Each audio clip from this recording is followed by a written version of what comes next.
आज जमुई में भी इस तरीके की केंद्र की परियोजनाएं एक के बाद एक आ रही हैं। भले वो केंद्रीय विद्यालय हो, भले वो मेडिकल कॉलेज हो, भले वो पासपोर्ट ऑफिस हो, भले वो FCI का जोनल ऑफिस हो, एक के बाद एक इस तरीके की योजनाओं का हमारे क्षेत्र में आना यकीनन दर्शाता है। और मैं पुनः दोहराता हूँ, राजनीतिक बातों में नहीं जाऊंगा कौन कहां से चुनाव की बातें, बट हाँ, ये आशीर्वाद मैंने आप लोगों से मांगा था, पुनः इस आशीर्वाद को दोहराता हूँ। युवा बनकर आया था, बुजुर्ग बनकर ही इस क्षेत्र से जाना चाहता हूँ। नमस्कार, मैं हूं काव्या कौशिक और आप देख रहे हैं बिहार इन शॉर्ट्स। जमुई पहुंचे चिराग पासवान एक बार फिर से ऐलान कर दिए हैं कि वो जमुई से ही लोकसभा चुनाव लड़ेंगे।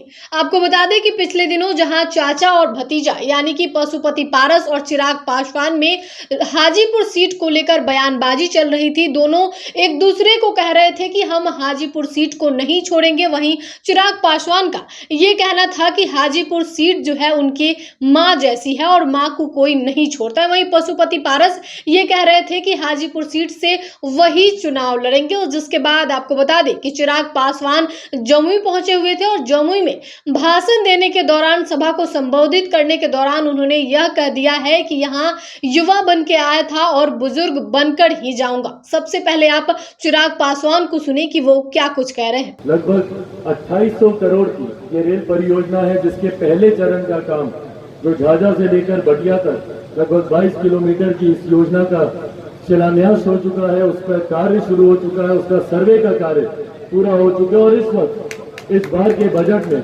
उसकी राशि भी आवंटित हो गई है। बहुत जल्द उस पर भी कार्य शुरू होगा।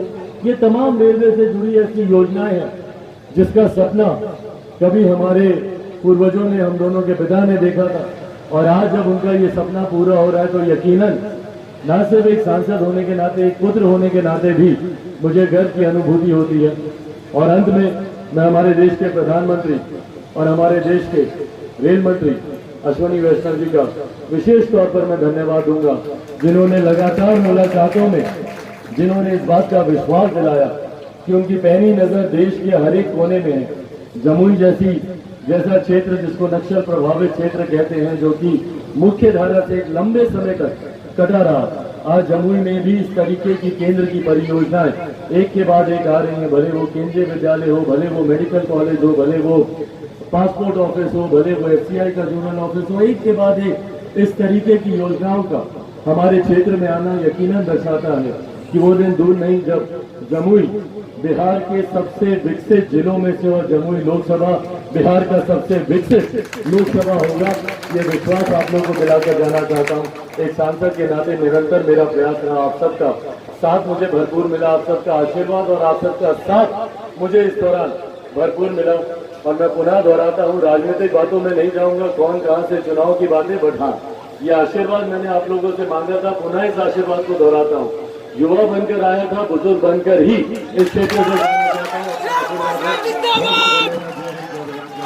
आपने लोजपा रामविलास के राष्ट्रीय अध्यक्ष चिराग पासवान को सुना, जिन्होंने ये कहते हुए नजर आए कि वो जमुई युवा बनकर आए थे और बूढ़ा बनकर ही जाएंगे। तो कहीं ना कहीं इशारों में चिराग पासवान जो है ये कहते हुए नजर आए हैं कि वो लोकसभा चुनाव जो है जमुई से ही लड़ेंगे। लेकिन वही बात ये उठती है, सवाल ये उठता है अब कि हाजीपुर सीट से क्या होगा, क्योंकि पिछले दिनों जहां चाचा भतीजा एक दूसरे के आमने सामने थे हाजीपुर सीट को लेकर, तो वहीं अब चिराग पासवान का ये बयान जो है कुछ और ही बयान कर रहा है, नजर आ रहा है। जिसके बाद आपको बता दें कि चिराग पासवान इस पूरे बयान में प्रधानमंत्री के 508 जो पुनर्विकास रेलवे स्टेशन की योजना है उसकी बड़ाई करते हुए भी नजर आए हैं। वहीं उन्होंने कहा है कि बिहार जमुई जैसा जो नक्सली वाला क्षेत्र है उसमें भी अब विकास हो रहा है और प्रधानमंत्री की वो तारीफ करते हुए नजर आए हैं। फिलहाल के लिए खबर में इतना ही। साथ ही चैनल को सब्सक्राइब करें, फेसबुक पेज को लाइक करें। वीडियो देखने के लिए आपका धन्यवाद।